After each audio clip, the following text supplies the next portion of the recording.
पारिवारिक, मुख्याध्यापक, पर्यवेक्षक, विद्यार्थी यांचे मी शब्दसमूहांनी स्वागत करते व मान्यवरांना व्यासपीठावर आसनस्थ होण्याची विनंती करते.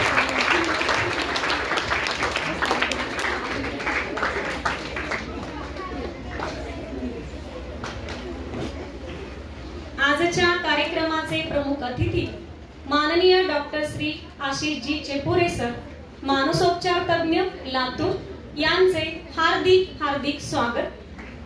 तसेच उपस्थित अभिनव मानव विकास संस्थेचे अध्यक्ष माननीय डॉक्टर श्री चेतनजी सारडा सर, संस्था सचिव माननीय श्री कमल किशोरजी अग्रवाल सर, तसेच विद्यालयाचे मुख्याध्यापक माननीय श्री रमाकांतजी स्वामी सर, पर्यवेक्षक माननीय श्री गिरीजी कुलकर्णी सर यांचे हार्दिक हार्दिक स्वागत. आजचा कार्यक्रम म्हणजे डिजिटल डिटॉक्स म्हणजेच peace of mind. Digital detox म्हणजे स्मार्टफोन, कॉम्प्युटर, टेलिव्हिजन आणि सोशल मीडिया यासारख्या डिजिटल उपकरणांचा वापर जाणीवपूर्वक कमी करणे किंवा थांबवणे, आपल्या सभोवतालच्या वास्तविक जगाशी पुन्हा कनेक्ट होण्यासाठी आणि मानसिक व शारीरिक आरोग्यात सुधारणा करण्यासाठी प्रयत्न केले जातात.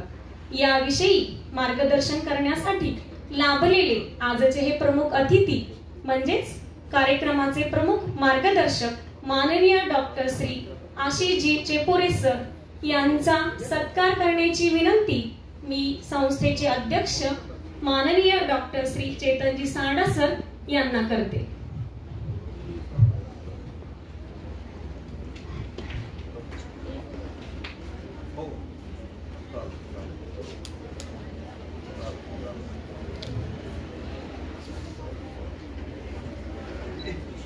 अतिथींना फुलाची कुंडी,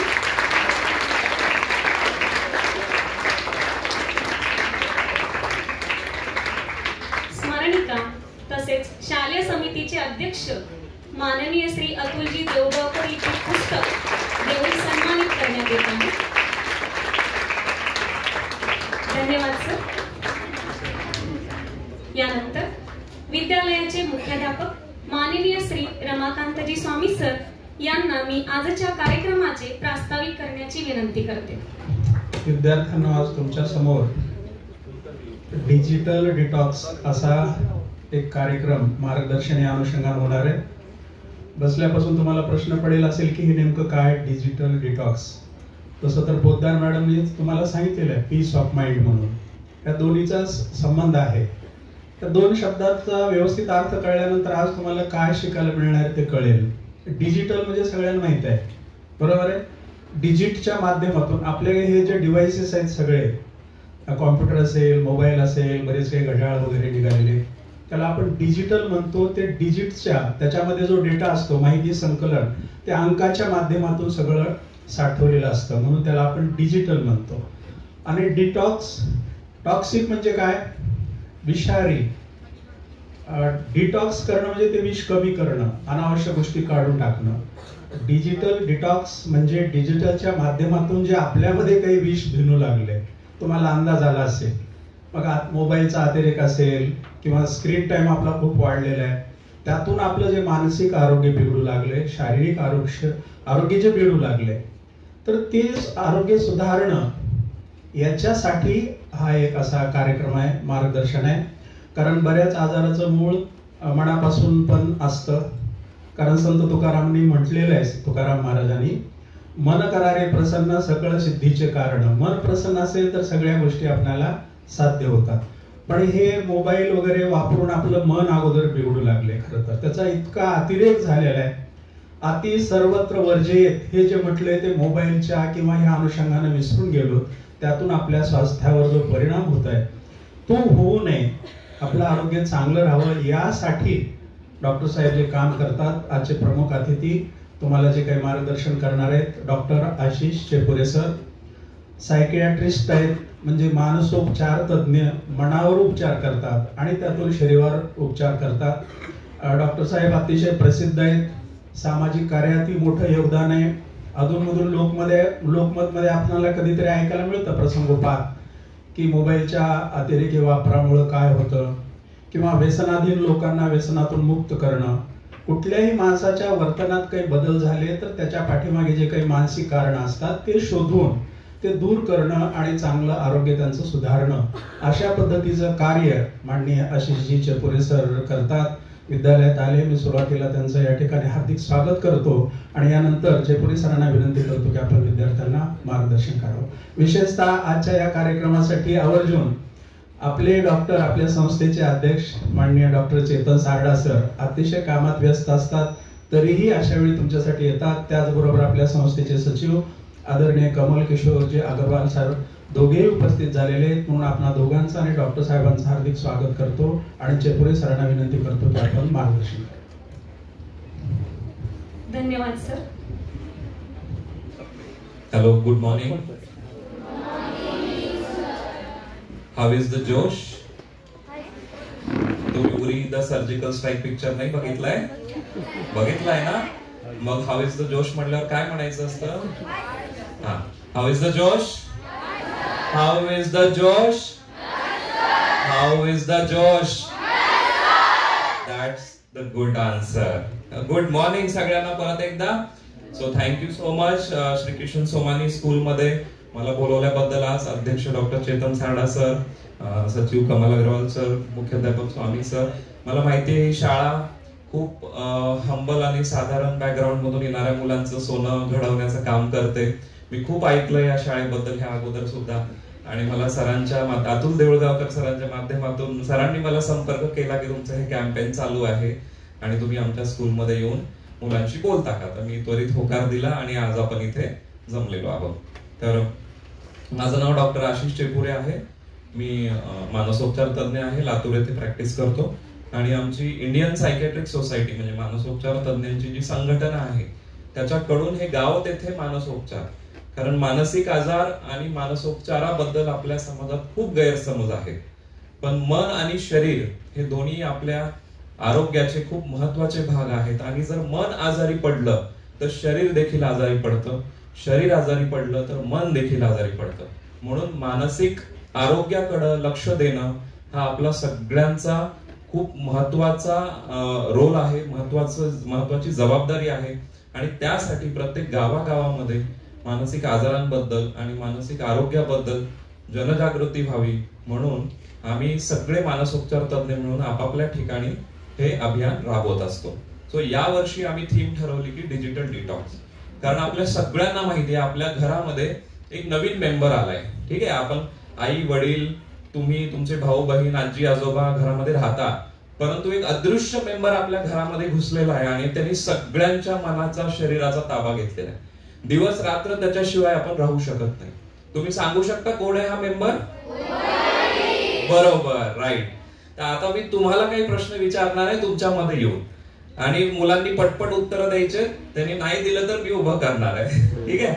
सो तुमच्यापैकी किती लोक मोबाईल वापरतात? बाप रे, सगळेच. ठीक आहे, खाली करा. तुमच्यापैकी किती लोकांकडे स्वतःचा मोबाईल आहे? सुदैवाने फार कमी हात आहेत, मोजके हात आहेत. आणि इतर लोक आपल्या आई पप्पांचा मोबाईल वापरत असतील, बरोबर? ठीक आहे. कशासाठी वापरता तुम्ही मोबाईल?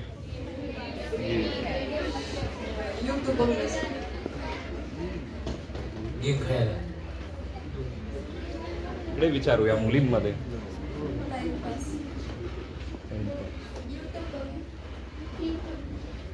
अभ्यासासाठी नाही वापरत?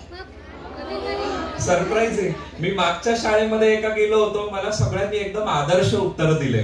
सगळे मुलं मला म्हणे, सर आम्ही अभ्यासासाठी वापरतो, सर मी रोज 1 तास क्लासेस करतो. सर म्हणजे तुम्ही एकदम खरे विद्यार्थी आहात, तुम्ही खरं बोलताय सगळे, आणि मला ते खूप आवडलं. तर मॅक्सिमम उत्तर काय मिळाले? युट्यूब, टाइमपास, गाणे बघणं, पिक्चर बघणं. राईट. प्रत्येकाचं जवळपास हेच उत्तर असेल. आता पुढचा प्रश्न आहे, किती वेळ वापरता? हे पण विचारूया आपण काही लोकांना. किती वेळ वापरतो दिवसातून? अर्धा तास. मला आदर्श उत्तर नको आहेत बरं, खरे उत्तर पाहिजे. अर्धा तास, 1 तास. इकडे छान. तर अर्धा तास 1 तास वापरत असाल तर ठीक आहे, मला समाधान आहे. इव्हन सरांनाही समाधान असेल.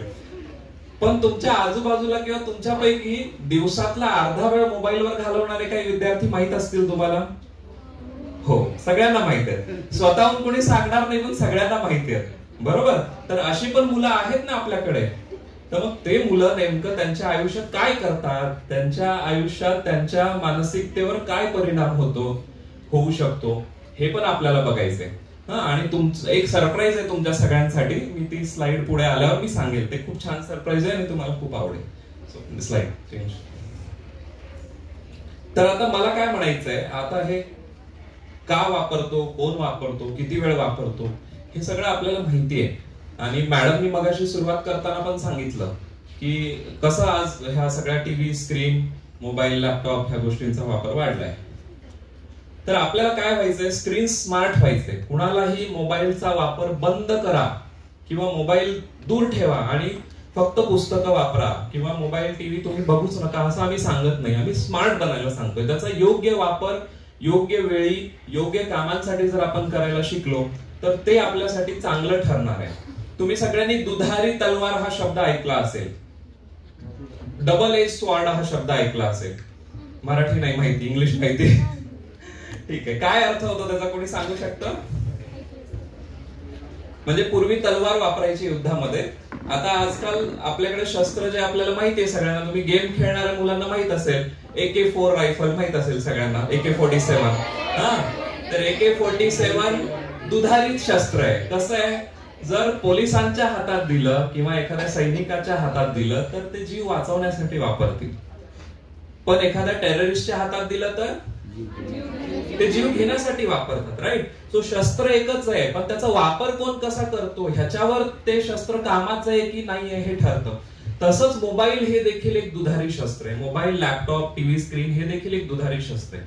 तुम्ही जर त्याचा योग्य वापर केला, ते कुणाच्या फायद्यासाठी वापरलं तर त्याचा फायदा होईल, आणि ते जर तुम्ही चुकीच्या कारणासाठी वापरलं तर त्याच्यामुळे तुमचं नुकसान होणार आहे.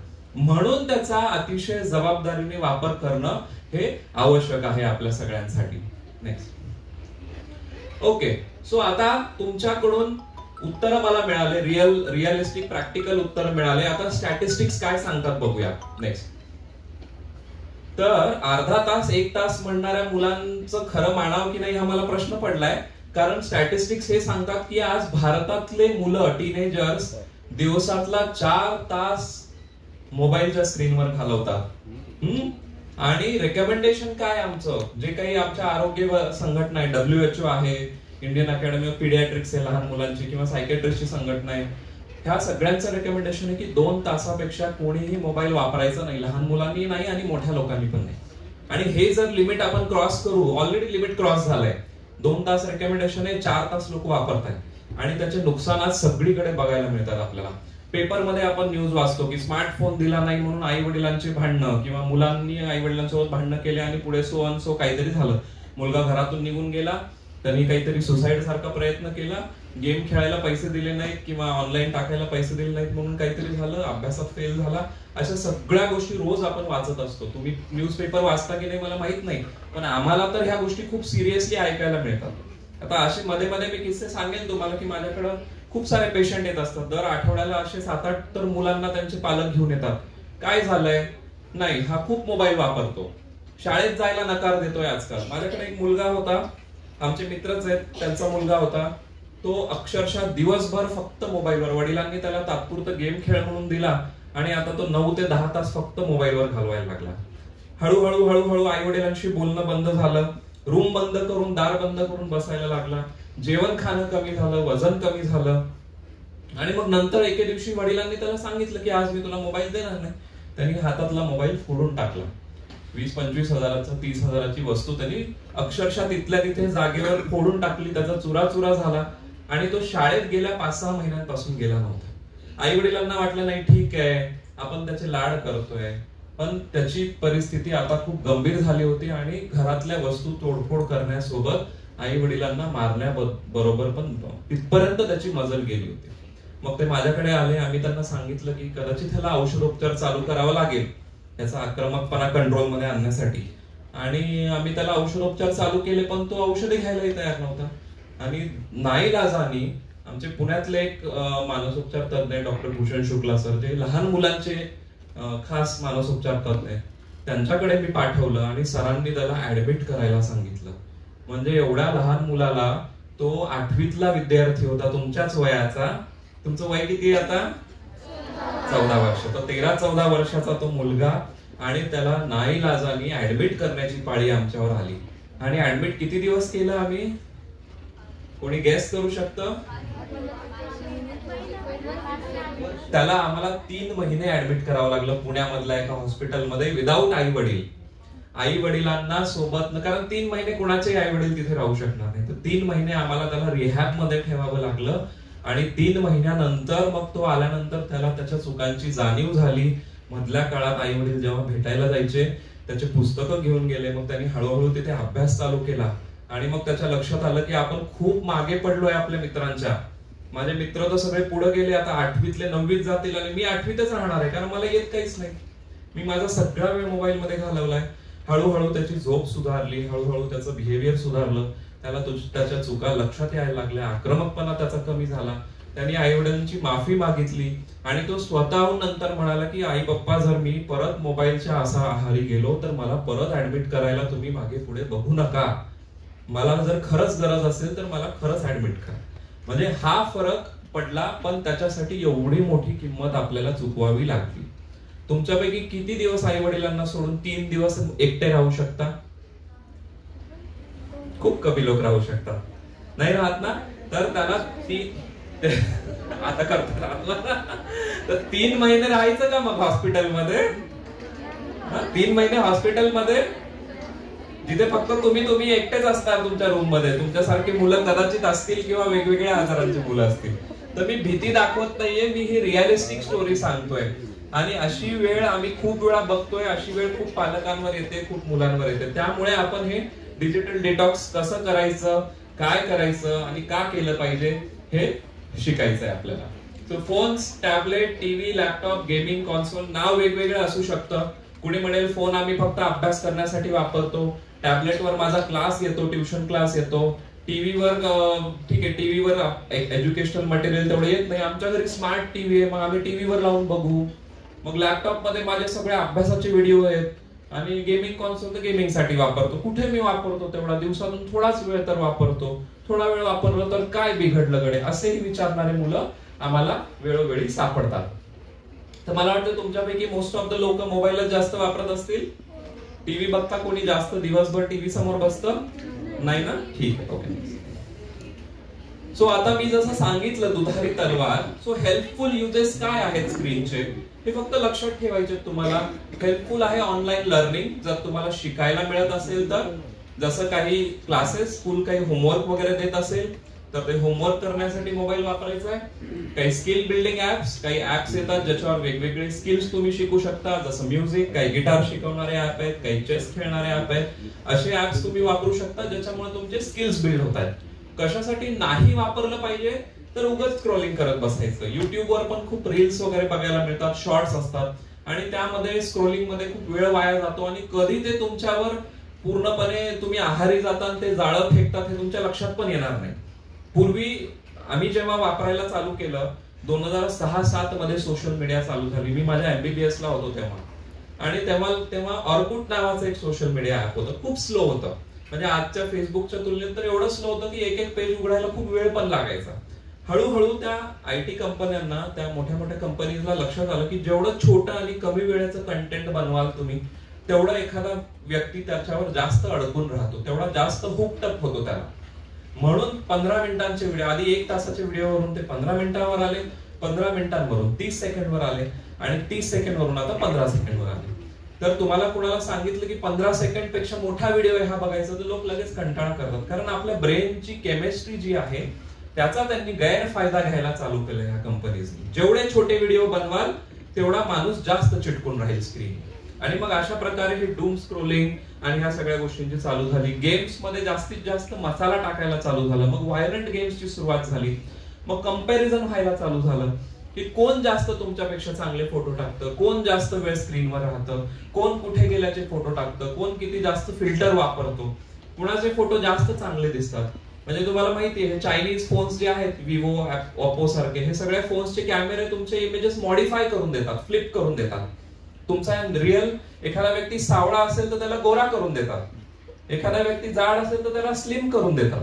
म्हणजे ह्याच्यामुळे काय झालंय की सोशल कंपॅरिझन वाढत चाललंय. मी अधिक चांगला दिसतो का ती अधिक चांगली दिसते, अशा प्रकारच्या कंपॅरिझन मध्ये लोक अजून त्या मोबाईल मध्ये गुंतत चालले, त्याच्या आहारी चालले.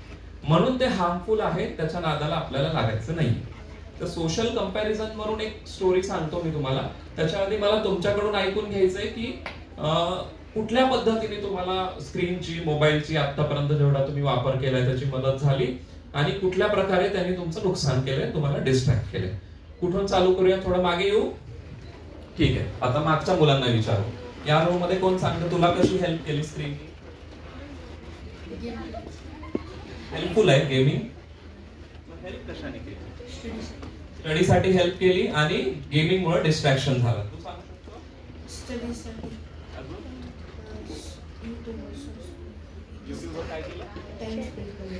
टाइम स्पेंड करण्यासाठी हे डिस्ट्रॅक्शन झालं. ओके, इकडे कोणी सांगतं कशा प्रकारे स्क्रीनची हेल्प झाली? स्टडीसाठी आणि स्किल बिल्डअप साठी. मला ड्रॉइंग आवडते, मी ड्रॉइंगच्या. Wow, very good. तिने खूप छान उत्तर दिलं. आणि डिस्ट्रॅक्शन कशा प्रकारे?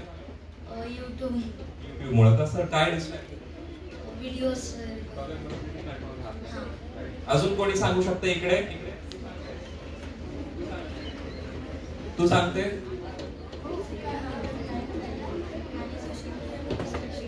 Very good. सो उत्तर बघा तुम्ही. अभ्यासासाठी स्क्रीनची मदत झाली, स्किल बिल्डिंग जसं तिला ड्रॉइंग शिकायला मदत झाली, म्युझिक शिकायला मदत झाली, जे की एवढं इझी नाहीये तुम्हाला शिकणं, आणि त्या गोष्टी इंटरनेटमुळे, स्क्रीनमुळे खूप इझिली अवेलेबल झाल्या. पण अभ्यासाच्या नावाखाली युट्यूब उघडलं आणि इतर व्हिडिओ आले की तुम्ही स्क्रोल करत गेलात आणि कधी एकदा अभ्यासाचा टाइम संपून गेला हे तुमच्या लक्षात पण येणार नाही आणि अभ्यास राहतो मागे आणि आपण विनाकारण काही व्हिडिओ बघून टाकलेलं असतं. तर अशा प्रकारे स्क्रीनचा हेल्प पण होऊ शकतो आणि तुम्हाला स्क्रीन डिस्ट्रॅक्ट पण करू शकते. So social next slide sir. Social comparison मुळे काय होऊ शकतं मी तुम्हाला एक उदाहरण सांगतो. अजून एक मुलगी माझ्याकडे एक 15 दिवसापूर्वी आली होती. 9वीची मुलगी होती. तिचे आई वडील मोठे अधिकारी आहेत सरकारी, आणि तिचे आई वडिलांनी तिला आणलं की ही आजकाल शाळेतच जात नाहीये, शाळा बुडवून कुठे जाते हे आम्हाला माहिती नाही. आणि मी म्हटलं कसं कळलं तुम्हाला? तर शाळेतून कंप्लेंट आली की हिची अटेंडन्स खूप कमी आहे आणि आमच्या ड्रायव्हरनी पण हिला 1-2 वेळा बाहेर बघितलं दुसरीकडे. आधी त्याला विश्वास बसला नाही, पण त्यांनी नंतर पाठलाग केला आणि बघितलं की ही मुलगी कुठेतरी बाहेर फिरते. मग तिला विचारलं मी काय झालं नेमकं, तर तिने सांगितलं की माझ्या क्लासमध्ये सगळे मुलं मोबाईल वापरतात, सगळेजण स्नॅपचॅटवर आहेत, आमचा एक ग्रुप आहे आणि मग सगळेजण काहीतरी मिळून ठरवतात. माझ्यासाठी तर हे खूप शॉकिंग होतं की काहीतरी ठरवतात प्लॅन आणि शाळा बुडवून सगळेजण बाहेर भेटतात, टाइमपास करतात, आई वडिलांनी दिलेले पैसे खर्च करतात. आणि त्याच्या पुढे पुढे मग स्टोरी चालायला लागली की अशामुळे काय झालं, मुलीचं खाणं पिणं बाहेरचं वाढलं, वजन वाढलं, आणि मग आता वजन वाढल्यामुळे तिच्याच वर्गातल्या दुसऱ्या मुली तिला चिडवायला लागल्या तिचे फोटो बघून. फोटो अगोदर सगळे हौशीने टाकायचे, तिचे फोटो बघून तिला चिडवायला लागल्या की ये तो देखो कितनी मोठी हो गई, बद्दी दिख रही अभी. आणि मग हळूहळू तिला वाईट वाटायला लागलं. मग त्याचा परिणाम असा झाला की तिचं अभ्यासातलं लक्ष कमी झालं, ती अजून सोशल मीडियावर इन्व्हॉल्व्ह व्हायला लागली. तिला वाटायला लागले मी काहीतरी मिस आउट करते, त्याला आम्ही फिअर ऑफ मिसिंग आउट म्हणतो, फोमो. मिस आउट करते म्हणून अजून गुंतत जायला लागली. आणि ह्याच्यात काय झालं की मग मुलांच्या संपर्कात आली. आता सगळेच मुलं चांगले असतात असं नाही, मग काही मुलांनी तिला ब्लॅकमेल करायला चालू केलं की तुझे फोटो आमच्याकडे आहेत आणि बघ आम्ही आता तुझ्या आई वडिलांना सांगतो. आणि मग ती इमोशनली खूप डिस्टर्ब झाली, एकटी राहायला लागली, चिडचिडपणा वाढला, अभ्यासातलं लक्ष कमी झालं आणि ते मुलं जिथे सांगतील तिथे ती जायला लागली. आणि ही गोष्ट आई वडिलांच्या नंतर लक्षात आली की ही बाहेर फिरते तर काय करते, वेगवेगळ्या मुलं हिला ब्लॅकमेल करतात आणि ही त्यांच्या आहारी जाऊन बाहेर फिरते. मी जेव्हा तिला सांगितलं हे की तू सगळंच बंद केलं तर विषयच मिटला, तू फक्त शाळेत जा, घरी ये, एवढंच कर, तर त्याच्यानंतर मग आम्ही पुन्हा दर महिन्याला भेटतोच आहे आता. आणि तिचा स्क्रीनचा वापर भरपूर कमी झालाय, आई वडिलांचं लक्ष असतं त्याच्याकडे. आणि तिला देखील तिची चूक लक्षात आली आहे की ह्या सोशल कंपॅरिझनच्या नादात मला चांगलं म्हणावं, ह्याच्या नादात तिने स्वतःचं खूप नुकसान करून घेतले. तिने फोटो शेअर केले आणि त्या फोटोचा कोण कसा गैरवापर केला, आता एआयच्या दुनियेत तर त्या फोटोचा खूप गैरवापर केला जाऊ शकतो आणि हे तुमच्या लक्षात पण येणार नाही कोण तुमचे डिटेल्स वापरून तुमचा गैरवापर करेल, तुमच्या नावाचा फोटोचा गैरवापर करेल आणि तुम्हाला कधी बदनाम आणि ब्लॅकमेल करतील. ठीक आहे, तो हे लक्षात ठेवा. ह्या सगळ्या गोष्टी समजण्या इतके आपण मोठेही झालेलो नाहीये आणि न समजण्या इतके आपण लहान पण नाहीये. त्यामुळे आपल्याला हे लक्षात ठेवलं पाहिजे की त्याचा योग्य वापरच जर केला तर ह्या सगळ्या गोष्टींची वेळच येणार नाही. मग आता मॅडमनी काय सांगितलं, जाणीवपूर्वक आपल्याला वापर कमी करायचा. तर आमचं डिजिटल डिटॉक्सचं सुद्धा एम हेच आहे की इंटेन्शनल ब्रेक हे कॉन्शियस डिसिजन आहे, आपण स्वतःहून घेतलेलं डिसिजन आहे. मी म्हणतोय म्हणून नाही, तुमचे टीचर म्हणतायत म्हणून नाही, किंवा आई वडील म्हणतायत म्हणून नाही. तुम्ही पुढे जाऊन मोठे होणार आहेत, जबाबदार नागरिक होणार आहेत या देशाचे, आपापल्या आयुष्यात पुढे जाणार आहेत. आणि जर आजच आपण ह्या स्क्रीनला असे हुकटप राहिलो तर हे डिजिटल टॉक्सिफिकेशन, डिजिटल ऍडिक्शन आपल्याला खूप महागात पडणार आहे. म्हणून डिजिटल डिटॉक्स करण्याचा निर्णय आपण घेणार आहोत. काय होतं, वारंवार स्क्रीनचा वापर केला तर ब्रेन आपला अति प्रमाणात वापरला जातो, ओव्हर यूज होतो, त्याला रेस्ट मिळत नाही. आणि त्याचे परिणाम तुम्ही बघतच असाल की झोप येत नाही, कॉन्सन्ट्रेशन कमी झालंय. आपल्याला कितीही चांगली गोष्ट दिली, कितीही चांगली गोष्ट केली तरी आपल्याला समाधानी वाटत नाही, ह्याच्यात काहीच नाही, एक्साइटमेंटच वाटत नाही. कारण आपला ब्रेन ओव्हरवर्क झालाय, त्याला रेस्ट मिळत नाहीये, त्याला रिचार्ज होत नाहीये. सो डिजिटल डिटॉक्स केल्यामुळं आपण आपल्या ब्रेनला रेस्ट देतोय, त्याला रिचार्ज होण्याची संधी देतोय, आपण त्याला रिसेट होण्याची संधी देतोय. ऍज अ न्यूरोसायन्सेसचा स्टुडंट म्हणून मी तुम्हाला सांगतो की आपला ब्रेन हा खूप कॉम्प्लेक्स गोष्टींनी बनलेला आहे. जशी ही वायरिंग असते आपल्या रूम मधली, तशी ब्रेन मध्ये मायक्रो लेवलला न्यूरॉन्सची वायरिंग असते आणि त्यामध्ये न्यूरो ट्रान्समिटर्स असतात. डोपामिन, सिरोटोनिन, नॉरएपिनेफ्रिन नावाचे न्यूरो ट्रान्समिटर असतात. त्यातलं जे डोपामिन नावाचं न्यूरो ट्रान्समिटर हे खूप महत्वाचं न्यूरो ट्रान्समिटर जे आपल्याला आनंद देण्याचं काम करतं. आणि मोबाईलच्या स्क्रीनच्या अतिवापरामुळे डोपामिन ओव्हर प्रमाणात सिक्रेट होतं, अतिप्रमाणात, आणि ते हळूहळू संपायला लागतं. आणि संपल्यामुळे त्या ब्रेनला आराम मिळत नाही, त्याला आनंद मिळत नाही. म्हणून त्याला रिसेट करणं गरजेचं आहे. सुदैवाने तुम्ही ह्या गोष्टींपासून दूर राहिलात किंवा त्याचं वेळेचं प्रमाण जर वापरण्याचं कमी केलं तर ब्रेन आपोआप जास्त डोपामिन तयार करायला लागतं आणि ते रिस्टोर करायला लागतं, स्टोरेज वाढायला लागतं. म्हणजे ब्रेन स्वतःला हील करून घेतो आणि त्याच्यामुळे काय होईल, ओव्हरऑल हेल्थ आपली चांगली होईल, आपला स्ट्रेस कमी होईल, आपला ताणतणाव कमी होईल. आणि ही काही पनिशमेंट नाही. आता आजचं लेक्चर काही तुम्हाला पनिशमेंट म्हणून बसवलंय का? नाही ना? तुम्हाला मजा येते ना? क्लास सोडून नवीन काहीतरी ऐकायला भेटतंय. So it is not a punishment. ठीक आहे, हा chance to reconnect with your self आहे. सो स्क्रीनशी डिस्कनेक्ट व्हायचंय आणि स्वतःशी, स्वतःच्या फॅमिली मेंबरशी आणि रिअल लाईफशी आपल्याला कनेक्ट व्हायचंय. रिअल लाईफशी नाही, रिअल लाईफशी आपल्याला कनेक्ट व्हायचंय आणि आजूबाजूच्या जगाला हे करायचंय. आता काय होतात बॅड इफेक्ट्स, काय होतात हे बघूया. फिजिकल इफेक्ट्स पण होतात, सायकोलॉजिकल वाईट इफेक्ट पण होतात. तर अँझायटी वाढते. बऱ्याच लोकांना मोबाईल हातामध्ये नसेल तर कसं तरी मिसिंग, काहीतरी मिसिंग आहे वाटतं. मी म्हणलं ना, घरातला एक्स्ट्रा मेंबर आहे, तसं आपल्या शरीराचा पण एक्स्ट्रा ऑर्गन असल्यासारखं आहे. हात, पाय, नाक, कान, डोळे शिवाय एक एक्स्ट्रा ऑर्गन आहे मोबाईल.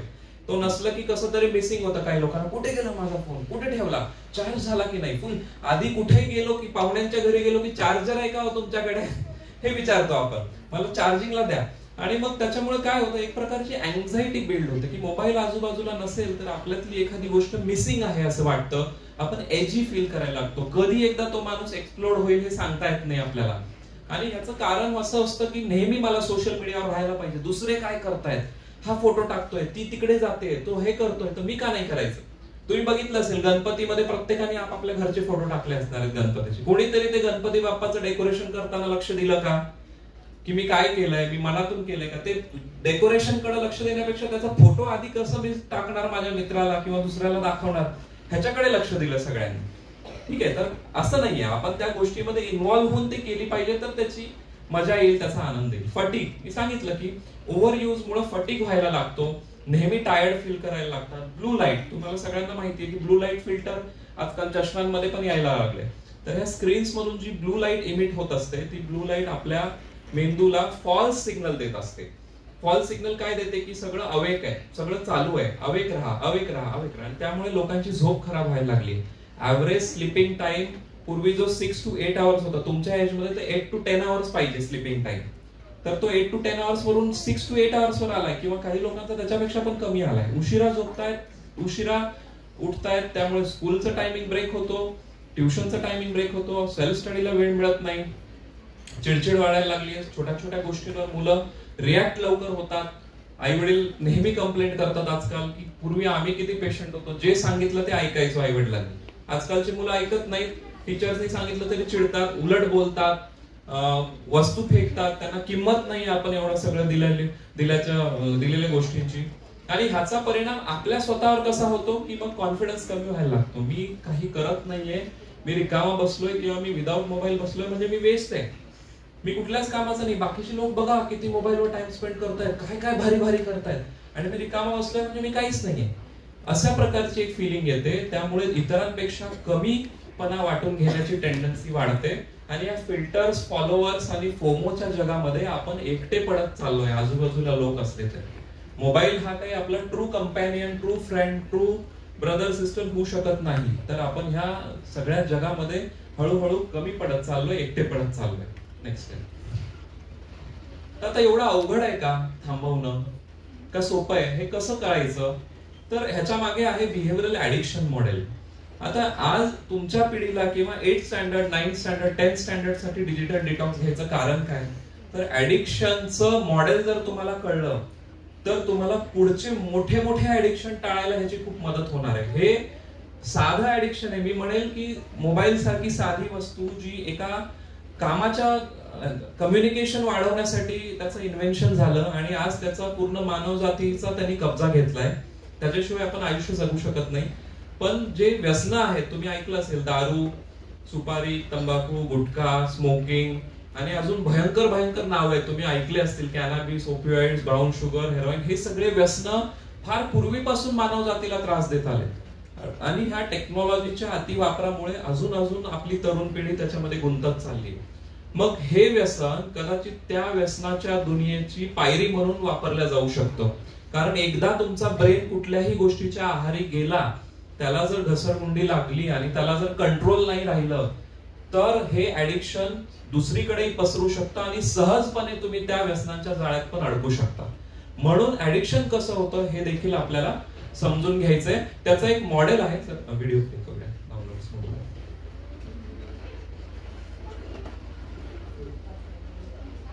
यस, बेस्टी है, राइट? अगर आप टीनेजर हो तो आपकी स्क्रीन आपका बेस्टी है, राइट? पर क्या आपने कभी सोचा है कि आप स्क्रॉल करना क्यों नहीं रोक पाते? चलो पता करते हैं। बात ये है, जब आप स्क्रॉल करते हो, लाइक करते हो या कोई नोटिफिकेशन आता है तो आपके ब्रेन में डोपामाइन नाम का केमिकल निकलता है। ये वही फील गुड हार्मोन है जो आपको चॉकलेट खाने या गेम जीतने से मिलता है। आप जितनी ज्यादा अपनी स्क्रीन यूज करते हो, आपके ब्रेन को उतना ही ज्यादा वो डोपामाइन रश चाहिए होता है। बहुत जल्दी आपका ब्रेन स्क्रीन के लिए क्रेव करने लगता है, तब भी जब आप बोर हो या स्ट्रेस्ड हो। ये ऐसा है जैसे आपका फोन आपके ब्रेन को और ज्यादा के लिए वापस आने की ट्रेनिंग दे रहा है। ट्रिक क्या है? इस बात का ध्यान रखो कि आप ऑनलाइन कितना टाइम बिताते हो और अपने ब्रेन को रीसेट होने देने के लिए ब्रेक्स लो। याद रखो, कंट्रोल आपके हाथ में है, आपकी स्क्रीन के नहीं। इसीलिए डिजिटल डिटॉक्स कैसे करना है सीखना बहुत जरूरी है। तर डोपामिन नाव मी मगाशी पण घेतलं होतं. तर डोपामिन नावाचं हे जे केमिकल आहे, हे तुम्ही कुठलंही चांगलं काम केल्यावर मेंदूमध्ये तयार होत असतं. परंतु जेव्हा रील बघण्यासारखं एखादा छोटासा व्हिडिओ तुमच्या मेंदूला अति प्रमाणात डोपामिन तयार करायला भाग पाडतो आणि त्याचं प्रमाण तेवढंच फास्ट खाली येतं आणि पुन्हा जर तीच कृती तुम्ही नाही केली तर तुम्हाला त्या गोष्टीबद्दल वाईट वाटायला लागतं किंवा ती क्रेविंग जाणवते की हे करायला पाहिजे, हे किती छान होतं. जसं चॉकलेट खाल्ल्यावर गोड गोड वाटतं आणि मग पुन्हा पुन्हा चॉकलेट खाण्याची इच्छा होते की चॉकलेट खाल्ल्यावर किती छान वाटतं. पण अति प्रमाणात चॉकलेट खाणं किंवा गोड खाणं हे चांगलं नाहीच आहे, आपल्याला सगळ्यांना माहिती आहे. तशाच प्रकारे ह्या स्क्रीनच्या ओव्हरयूजमुळे किंवा इतर कुठल्याही व्यसनी पदार्थामुळे आपल्या मेंदूमधलं डोपामिन हे आपल्या कंट्रोलच्या बाहेर जातं आणि मग तुम्ही त्या व्यसनी पदार्थाच्या किंवा या स्क्रीनच्या तालावर नाचायला लागता. सो त्यांनी काय म्हटलं व्हिडिओमध्ये की कंट्रोल किसके हात में है. कंट्रोल कुणाच्या हातात असायला पाहिजे? आपल्या हातात असायला पाहिजे, राईट? आणि आपलं कंट्रोल दुसऱ्याच्या हातामध्ये देणं म्हणजे काय? गुलामी पत्करणे. तुम्ही कुणाचे तरी स्लेव्ह होताय. तुम्हाला आवडेल का तुम्हाला कोणीतरी गुलाम बनवलं आणि तुमच्या सगळ्या दुसऱ्यांच्या तालावर तुम्हाला नाचायला लावलं? तर कुणालाही आवडणार नाही. ठीक आहे. मग जर आपल्याला ह्या गोष्टी आवडत नाहीये तर आपण ह्या गोष्टींपासून लांब राहण्याची खबरदारी घेतली पाहिजे की नाही? तर आपलं कंट्रोल आपल्या हातामध्ये ठेवावं आणि कधीही दुसऱ्यांच्या हातात जाऊ देऊ नये, जेणेकरून की ह्या गुलामीमध्ये आपण कधीच अडकणार नाही आणि आपण आपलं कंट्रोल नेहमी स्वतःच्या हातामध्ये ठेवू शकू. नेक्स्ट. काय होईल जर डिजिटल डिटॉक्स आपण केलं तर फिजिकल आजारांपासून आणि मानसिक त्रासांपासून, मानसिक आजारांपासून आपण दूर राहू. आपली झोप चांगली होईल, शांत झोप मिळेल, दिवसा तुम्ही फ्रेश फील कराल, ताजेतवाने फील कराल. तुमच्या एज ग्रुप मध्ये जर तुम्ही झोप चांगली घेतली तर तुमची हाईट पण वाढायला मदत होते. बरेच मुलं, आमचं ग्रोथ हार्मोन नावाचं एक हार्मोन असतं जे मेंदूमध्ये आपलं तयार होत असतं. ह्या ग्रोथ हार्मोन मुळे काय होतं की आपली हाईट वाढायला मदत होते, हाडांची लांबी आणि जाडी वाढायला, रुंदी वाढायला मदत होते. तर ग्रोथ हार्मोनचं सगळ्यात जास्त सिक्रेशन ब्रेन मध्ये कधी होतं? झोपेमध्ये होतं. पण तुमचं झोपेचं प्रमाण कमी झालं तर तुमची हाईट वाढणार नाही, तुमची बॉडी फिजिकली स्ट्रॉंग होणार नाही, तुमचं मेंदू फिजिकली स्ट्रॉंग होणार नाही आणि रेस्ट मिळाली नाही तर नेक्स्ट डेचा अभ्यास पण तुमचा होणार नाहीये, शाळेमध्ये लक्ष लागणार नाही, हळूहळू तुम्ही अभ्यासामध्ये कमी पडायला लागेल. सो बेटर स्लीप पाहिजे असेल तर आपल्याला स्क्रीन पासून दूर राहिलं पाहिजे. जाणीवपूर्वक हा निर्णय घेतला पाहिजे की मला डिटॉक्स व्हायचंय, मला हे विष माझ्या शरीरात, माझ्या आयुष्यात भिनू द्यायचं नाहीये, येऊ द्यायचं नाहीये. इम्प्रूव्ड मूड, चांगला मूड होईल तुमचा, दिवसभर फ्रेश वाटेल, डिप्रेशन, अँझायटी सारखे इमोशन्स किंवा आजारांपासून दूर राहायला मदत होईल, चिडचिडेपणा कमी होईल, पालकांसोबत चांगले रिलेशन्स होतील, मित्रांसोबत चांगले रिलेशन होतील, स्ट्रॉंग बॉन्ड्स होतील. आपण घरामध्ये सगळ्यांसोबत, तुम्हाला मदतीची गरज पडली तर कधीही तुम्ही हाक मारू शकता आणि समोरचा व्यक्ती हजर होईल. आज असं होतंय की चार चौघांमध्ये एखादा प्रसंग घडला, सगळे मोबाईल घेऊन उभे राहतात फोटो काढायला, व्हिडिओ काढायला, पण मदत करायला कोणीच पुढे जात नाही. तुम्ही बघता सगळीकडे कुठे ऍक्सिडेंट झाला, कोणी पडलाय, कोणाला मार लागलाय तर सगळे आधी व्हिडिओ काढायला जातात, कोणी सुद्धा मदत करायला जात नाही. ते व्हिडिओ व्हायरल कधी एकदा करू अशी प्रत्येकाची गडबड असते. आणि दुर्दैवाने जर आपण त्या प्रसंगात असलो आणि आपल्याला मदत करायला कोणीच उभं राहिलं नाही तर किती वाईट वाटेल आपल्याला. म्हणून रिअल वर्ल्ड मध्ये आपल्याला राहायला चालू केलं पाहिजे, ना की ह्या डिजिटल आणि आभासी वर्ल्ड मध्ये. ऍक्टिव्ह लाईफ जगलो आपण तर आपली क्रिएटिव्हिटी चांगली होईल. कुणाला ड्रॉइंग आवडते, कुणाला म्युझिक आवडते, ह्या सगळ्या गोष्टी आपली पर्सनॅलिटी आणि मेंदू डेव्हलप करणाऱ्या गोष्टी आहेत. आणि हे सगळं जर आपण करायला लागलो डिजिटल डिटॉक्स सोडून तर तुम्ही खूप लवकर तुमच्या आयुष्यामध्ये पुढे जाल आणि तुमचं पर्सनॅलिटी डेव्हलपमेंट सुद्धा चांगलं होईल. मी थोडंसं एक गोष्ट सांगायला विसरलो, फिजिकल आजार काय होतात, सायकोलॉजिकल त्रास मी सांगितले. फिजिकल आजार, चष्मा. आमच्या काळामध्ये आम्ही अभ्यास जास्त केला म्हणून चष्मा लागला. तुमच्या काळामध्ये तुम्ही मोबाईल जास्त वापरताय म्हणून तुम्हाला चष्मे लागताय. सो हे लक्षात ठेवा की डोळ्यांची नजर आपली कमी होते. बऱ्याच लोकांना तर आमचे डोळ्यांचे डॉक्टर आहेत एक मित्र माझे, ते मला म्हणाले की परमनंट मायोपिया म्हणजे चष्मा लावून सुद्धा त्या लोकांचं आयचं करेक्शन होऊ शकलेलं नाही, असे सुद्धा प्रॉब्लेम खूप लोकांना झाले. कारण खूप जवळ स्क्रीन पकडल्यामुळे खूप ताण येतो या मसल्सवर आणि एकदा त्या मसल्सनी काम करणं बंद केलं डोळ्यांमधल्या की परमनंट तुम्हाला चष्मा वापरून सुद्धा नजर तुमची नीट होणार नाही, ती कमजोर होईल, असा सुद्धा प्रॉब्लेम होतो. नेक प्रॉब्लेम्स बऱ्याच लोकांना होत आहेत, मान दुखते, हेडेक व्हायला लागतं. त्याबरोबरच खूप वेळ एका ठिकाणी बसल्यामुळे खाण्यापिण्याच्या सवयी बदलल्यात, जाड व्हायला लागलेत, वजन वाढायला लागले विनाकारण बसल्यामुळे. मुलींमध्ये त्याचे वेगवेगळे परिणाम दिसतात की मुलींमध्ये वजन वाढल्यामुळे पाळीवर परिणाम होतो, मुलांमध्ये वजन वाढल्यामुळे हाईट वाढत नाही आणि अशा सगळ्या गोष्टी आपल्याला शारीरिक गोष्टी आजारांच्या बाबतीत पण ह्या लोकांमध्ये डिजिटल गोष्टींच्या अतिवापरामुळे दिसायला लागल्या. आता स्मार्ट टाइमर, स्मार्ट कसं स्ट्रॅटेजीज वापरायच्या शॉर्ट मध्ये सांगतो. बराच तुम्हाला मेसेज तर ऑलरेडी मिळाला असेल की सेट अ टायमर. तुम्ही जर मोबाईल वापरताय तर तुम्हाला प्रत्येकाला माहिती आहे आपण किती वेळ वापरतो, अर्धा तास वापरतो का 1 तास वापरतो. घड्याळासमोर बसा, आपल्या आई पप्पांना सांगा की मी किती वेळ मोबाईल घेतला आणि मला एवढ्या वेळात तुम्ही थांबवायला सांगा. तुम्ही स्वतः तर लक्ष ठेवाच पण आई वडिलांना पण सांगा की एवढ्या वेळाच्या पुढे मला वापरू देऊ नका. Make a no screen zone. तुमच्या बरोबर तुमचे आई वडील पण मोबाईल मध्ये खूप वेळ घालवत असतील तर त्यांना पण सांगा की आपण जेवायला बसलेलो असताना कोणीही इथे मोबाईल आणायचा नाही, किंवा हॉलमध्ये जेव्हा आपण एकत्र चर्चा करत बसलोय तर कोणीही इथे मोबाईल घेऊन बसायचं नाही, सगळ्यांनी त्याला सायलेंट वर ठेवून दूर ठेवा.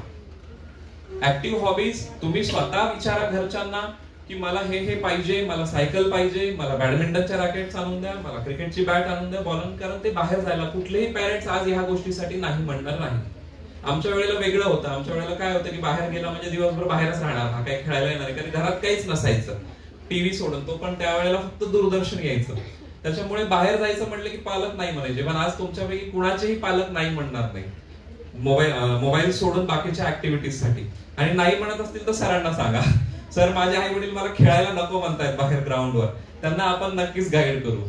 Replacing scrolling with short offline joys. Walking करा, थोडंसं मित्रांना बाहेर बोलवा, गप्पा मारत बसा, आजूबाजूला गार्डन असेल, ग्रीनरी असेल तिथं खेळा, तुमच्या घरी काही पेट अॅनिमल असेल.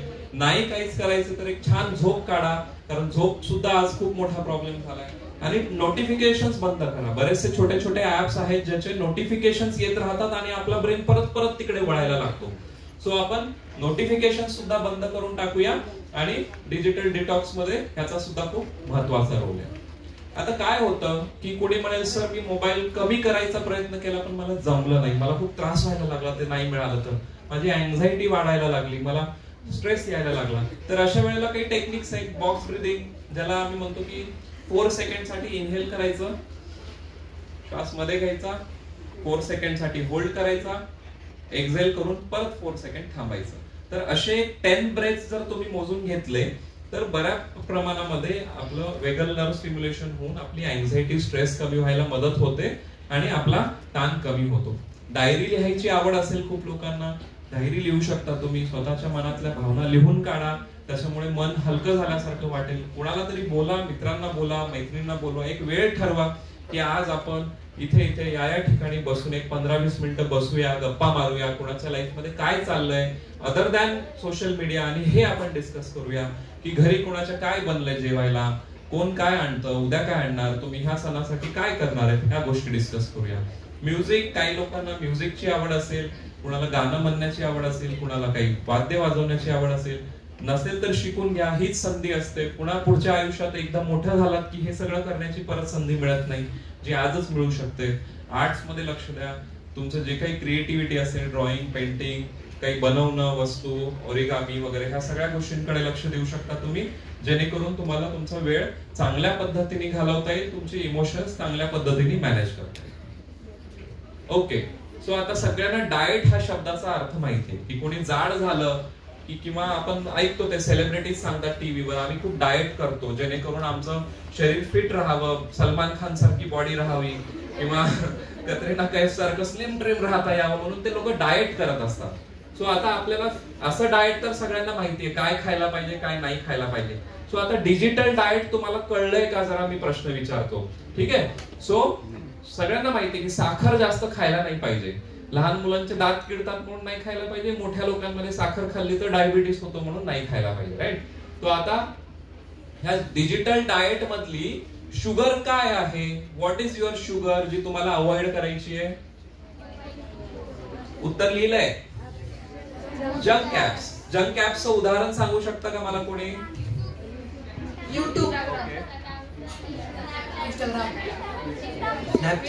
स्नॅपचॅट, युट्यूब, इंस्टाग्राम, अजून फेसबुक, व्हॉट्सअप, टिकटॉक आपल्याकडे नाहीच. ओके, सो जे ऍप्स तुमच्या कुठल्याही कामाला येत नाहीत पण तुमचा वेळ विनाकारण घालवतात ते सगळे जंक ऍप्स आहेत. हा ऍप ओपन केल्यानंतर मला त्यातून माझ्या कामाचं काहीच मिळालं नाही अदर दॅन टाइमपास, फक्त टाइमपास मिळतो, त्याच्यातून एंटरटेनमेंट पण मिळत नाही. ते ऍप्स आपले जंक ऍप्स आहेत. आणि आपण जसं आहारामध्ये अति साखर, अति तेल वापरत नाही, त्याप्रमाणे ह्या जंक ऍप्सचं सुद्धा डाएट आपण केलं पाहिजे, आपल्या डिजिटल डाएट मधून ते काढून टाकले पाहिजे. What is your healthy food then? काय एक्झाम्पल्स आहेत स्किल बेस्ड ऍपचे? चॅट जीपीटी, मस्त. अजून फिजिक्स वालाचा क्लासेसचा ऍप, राईट. अजून ड्युओलिंगो, जे तुम्हाला दुसऱ्या भाषा शिकायला मदत करतं. Google, okay. क्वेश्चन विचारल्यावर काही आन्सर्स मिळतात आपल्याला आणि आपले प्रश्न सॉल्व्ह व्हायला मदत होतात. तर हे काही स्किल बेस्ड ऍप्स आहेत, एज्युकेशनल ऍप्स आहेत जे तुम्ही वापरू शकता आणि त्यांना तुम्ही हुक्ड अप होण्याची शक्यता सुद्धा फार कमी प्रमाणात आहे. And then what is your exercise? वजन कमी करण्यासाठी जसं एक्सरसाइज करतो आपण तसं डिजिटल डिटॉक्स साठी जी काय एक्सरसाइज कराल तुम्ही? ऑफलाईन हॅबिट्स जसे की प्लेइंग, अजून सायकलिंग, अजून स्विमिंग, वॉकिंग, एक्सरसाइजिंग, इकडे डान्सिंग, योगा, रीडिंग बुक्स. बघा किती साऱ्या गोष्टी आहेत. तुमच्या ऍप्सचे नावं नाहीयेत तेवढ्या ऑफलाईन हॅबिट्सचे नाव आहेत. सो हे ऑफलाईन हॅबिट्स असंख्य आहेत जे तुम्ही वापरू शकता आणि ते आपल्याला नक्कीच कामाला येणार आहेत. म्हणून हे डिजिटल डाएट सुद्धा फॉलो करायला चालू करा.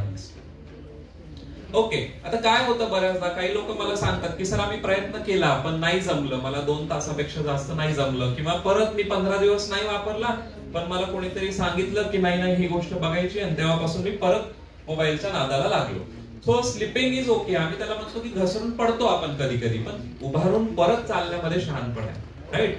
सो आपण पडण्यामध्ये पडलोय म्हणून परत तीच गोष्ट रिपीट पडत राहणं कधीही योग्य नाही. आपण स्वतःला थोडंसं कंपॅशन दाखवलं पाहिजे. सेल्फ कंपॅशन म्हणजे ठीक आहे, स्वतःवर थोडंसं चिल राहा की नाही ठीक आहे करू, आपण करून घेऊ, आणि असं म्हणून आपण आपली लर्निंगची प्रक्रिया चालू ठेवूया. आणि छोटे छोटे स्टेप्स सुद्धा तुम्ही उचललात तरी ते लॉंग टर्म मध्ये खूप मोठे स्टेप्स बनतील आणि तुम्हाला त्याचा खूप उपयोग होईल.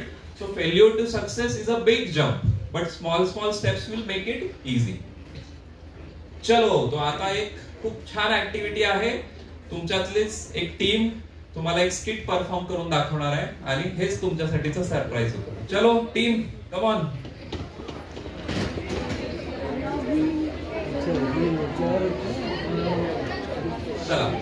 चला टाळ्यांनी स्वागत करा तुमच्या मित्रांचं.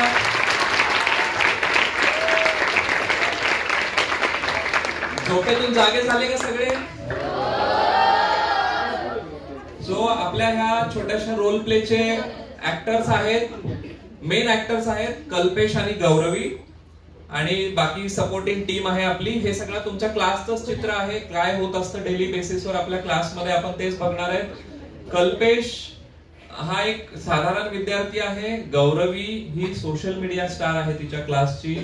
गौरवीकडे मोबाईल आहे तिचा स्वतःचा. आई वडिलांनी तिला मोबाईल देऊन टाकला. आई वडिलांना माहित नाही ती काय करते, पण गौरवीला चांगलंच माहिती आहे ती काय करते आणि गौरवी तुम्हाला सांगेल आता ती काय करते. सो पहिला सीन आहे, गौरवी एंटर्स.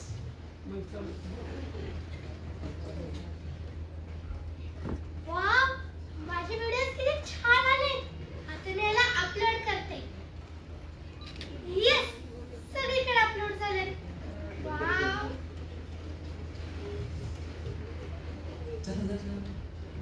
वाव गौरवी, तुझे व्हिडिओ किती छान आहे. मला पण सांग तुला कशी बनवते. वाव गौरवी, तुझ्या व्हिडिओवर किती सारे लाईक आले. तुझी व्हिडिओ खूप जणांना आवडली आहे.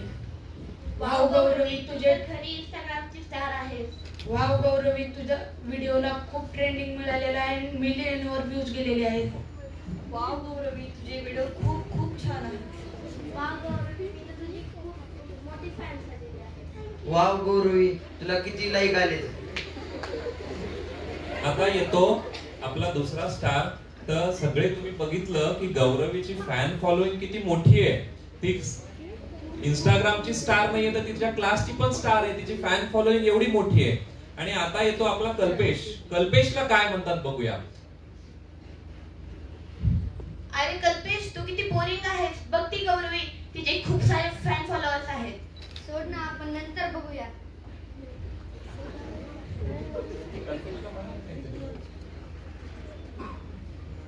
कल्पेश, तू किती बोरिंग आहेस. गौरवीचे किती फॅन फॉलोअर्स आहेत. कल्पेश, जरा गौरवीकडून शिक. जरा इंस्टाग्रामवर फॉलोअर्स कशी वाढवायचे. कल्पेश, तू किती पुस्तकामध्ये गुंतून राहत असतो. फक्त अभ्यासाचं किडायचं असतं. कल्पेश, तू फक्त अभ्यास करतो. गौरवी बघ इंस्टाग्रामवर किती रील्स टाकते. कल्पेश, तू खूप बोरिंग आहेस. सारखा अभ्यासात गुंतलेला राहतोस, कधी तर इतर कामात भाग घेत जा. म्हणजे आज गौरवी ही तिच्या क्लासची इंस्टाग्राम स्टार आहे कारण ती मोबाईलवर फोटो व्हिडिओ टाकते आणि सगळेजण तिला फॅन फॉलोइंग करतात. पण कल्पेश हा अभ्यासू मुलगा आहे. त्याच्याकडे मोबाईल नाहीये. तो पुस्तकं वापरतो, तो अभ्यास करतो आणि तो त्याच्या लाईफ मध्ये बिझी आहे. पण आज सगळेजण त्याला हिनवतायत. काय म्हणतायत की तू तर बोरिंग आहेस, तू कुठल्याच कामाचा नाहीयेस. आणि आता रिअलिटी मध्ये काय होतं आपण बघूया. आता एक्झाम जवळ आली आहे, सगळेजण पेपर देणार आहेत. चला बसा एक्झामला सगळेजण. चला पटकन एक्झाम द्या लवकर लवकर. एक्झामचा दिवस आहे, सगळेजण पेपर लिहिताय. ओके, सगळ्यांची एक्झाम झालेली आहे. आता सगळेजण घरी जातील आणि आपण रिझल्टच्या दिवशी भेटणार आहोत. तर पाहू आता रिझल्टच्या दिवशी काय होतं. सगळ्यात अगोदर आपण गौरवीचा रिझल्ट काय आला ते बघूया. ती गौरवी सांगेल तुम्हाला. अरे देवा, हे काय झालं? अरे मला कळायला हवं होतं. या सोशल मीडियाच्या नादात माझा अभ्यास मागे पडायलाय. आता मी काय करू? सगळ्यांना तर माझ्याबद्दल काय वाटणार? आणि आता कल्पेशचा रिझल्ट बघूया. यस, मी पहिला आलो. मी जसा अभ्यास केला होता मला तसलेच मार्क पडले. आणि आता मित्र काय करतात ते बघूया. ते गौरवीच्याच बाजूला उभे राहतात का कल्पेशच्या बाजूला जातात? वाव कल्पेश, आम्हाला वाटलं नव्हतं की तू खरा टॉपर बनशील. तुला खरोखरच रील्सची गरज नाही तर अभ्यासाचीच गरज आहे. आणि तू आम्हाला शिकवलेला आहे की रील्स नाही तर अभ्यासात लक्ष दिलं पाहिजे. सॉरी कल्पेश, मी तुला बोरिंग म्हणले. खरं तर तूच खरा स्टार आहेस. तू तर मला अभ्यासाला घेत जा सोबत. माझे मित्र पाहिजे. कल्पेश, तू मला शिकवशील का कसा अभ्यास करायचा? अरे कल्पेश, तू तर मला खूप बोरिंग वाटत होता. तू तर खरा हिरो निघालास. आणि आता कल्पेश गौरवीला काय समजवतो ते बघूया. गौरवी, वाईट वाटून घेऊ नको. आपण डिजिटल डिटॉक्स करू. मोबाईल, लॅपटॉप यांपासून दूर राहू आणि सोबत अभ्यास करू. हो कल्पेश, तुझंच बरोबर आहे. आजपासून मी तुझ्यासारखाच अभ्यास करायला सुरुवात करेन. सो हीरोगिरी स्क्रीन देखने में नहीं है, हीरोगिरी बुक्स रीड करने में है. So clap everyone. Thank you team. खूप छान परफॉर्मन्स दिला तुमच्या फ्रेंड्सनी. लक्षात आलं सगळ्यांना? डिजिटल डिटॉक्स महत्वाचा आहे आयुष्यात? नाही? ओके, सो आता सगळ्यांसाठी एक एक्सरसाइज. सर एवढं प्लीज एक करून घ्यायचंय. सगळ्यांनी एका छोट्याशा आपलं एक पेज घ्या नोटबुक मधलं आणि त्याच्यावर एक लिहून काढा एक स्क्रीन रूल जे तुम्ही फॉलो कराल. कोणी लिहिल की मी आजपासून माझा टाइम कमी करेल, कोणी म्हणेल की मी मोबाईल बंद करेल, मी माझ्या मोबाईल मधले ऍप्स डिलीट करेल. असं तुम्ही काय रूल आजपासून फॉलो करणार ते एका कागदावर लिहा आणि त्याच्या खाली लिहा की एक हेल्दी हॅबिट जे त्या तुमचा जो वेळ वाचतोय त्या वेळेमध्ये तुम्ही कुठलं हेल्दी हॅबिट स्वतःच्या आयुष्यामध्ये वापरा. आणि ह्याचं एक मोठं पोस्टर बनवून आपण जो स्कूलचा नोटीस बोर्ड आहे तिथे डिस्प्ले करू, जेणेकरून तुमच्या छोट्या क्लासेसला आणि तुमच्या मोठ्या क्लासेसला पण एक एक्झाम्पल सेट होईल की आपल्या मित्रांनी आपल्याच मैत्रिणींनी एवढं मोठं पाऊल उचललंय डिजिटल डिटॉक्सचं आणि आपण सुद्धा ते फॉलो करूया. म्हणून कराल तुम्ही सगळे? आणि मी सरांना विनंती करतो की ते नोटीस बोर्डावर लावल्यावर मला एक फोटो पाठवा sir please. Next. Thank you so much. तुम्ही खूप संयमाने ऐकून घेतलंय आणि थँक्यू सो मच. काही प्रश्न असतील तर विचारू शकता मला.